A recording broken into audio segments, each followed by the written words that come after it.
There are some positive indications, but this relationship is neither linear nor simple, writes Francesco Correa. The stock markets are an incredibly competitive environment, and nowadays hedge funds and investment managers are rushing to find innovative ways to produce profits for their investors and their institutions. In addition to therefore understanding the impact of macroeconomic events or regulatory constraints on specific investments, they are looking at new datasets as main sources of competitive advantage. Someone is using geosatellite images to gather data about the parking lots at Walmart stores and predict their quarterly revenues. Someone else is tracking down the number of drug tests sold to forecast the employee growth rate in specific companies and sectors. Others are using AppCheck-in to predict a loss in sales figures. All these examples are interesting but still small in scale, and not whatsoever comparable to the impact of social media in the financial services industry. Many academics over the last decade have used similar datasets to try to anticipate trends in financial markets using stock message boards, financial news, blogs, web search queries, etc. But only more recent studies have exploited social media, specifically microblogs, for the same purpose. In particular, Twitter represents a gigantic source of information that, with the appropriate tools, namely natural language processing techniques, can be used to infer the general sentiment around specific topics of interest. This is indeed the main idea behind my work. What if having people complaining on Twitter about their malfunctioning iPhone will in fact result in Apple experience quarterly losses? Of course, the relationship is neither linear nor simple.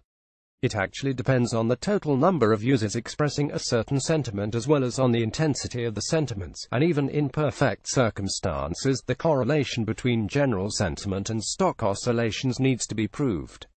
I have therefore investigated this type of relationship for three major technology stocks, namely Apple, Facebook, and Google.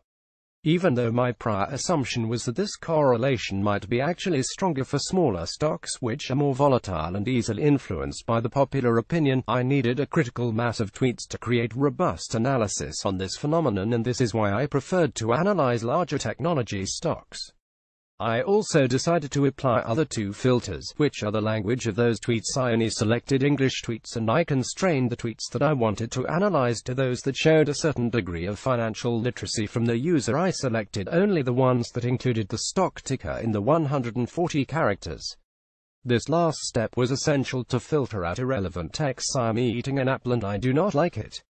In this way, I gathered over 160,000 tweets for a period of 2 months and assigned them a score swinging from 20 extremely negative to 20 extremely positive. In order to test the correlation between stocks and general sentiment, I then built a series of different indicators, some of them purely sentiment-driven, others with a stronger focus on the volume rather than the actual sentiment of the message, and others mixed, analyzing all of them at different frequencies. I also included the cloud score in the analysis, which is a value that indicates the degree of social influence of a certain individual in the social media world. It varies between 1 and 100, and to a higher value corresponds a higher influence power. Even if the rationale of the work was finding patterns and common structures in popular sentiment that might impact the stock markets, I was not expecting all the indicators to be relevant, so I used techniques that helped me automatically select the relevant features for this analysis. The results were indeed quite unexpected. There was not a common structure across the different stocks that could have been identified. In other words, different stocks reacted to different indicators, probably because of some stock idiosyncrasies not previously considered. Regardless of the specific indicator, though, both the sentiment of the tweets as well as the volumes were proven to have some predictive power for the financial markets when considered on a minute basis. It appeared also clear to me that the time span analyzed was too short and that a longer time series is needed for this type of study to be robustly tested.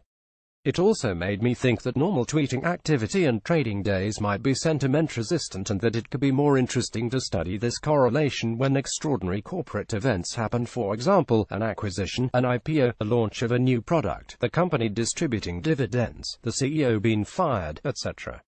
This study concludes highlighting the importance of social media data in trading strategies, but, as often happens in academia, it eventually raises more questions than it provides answers.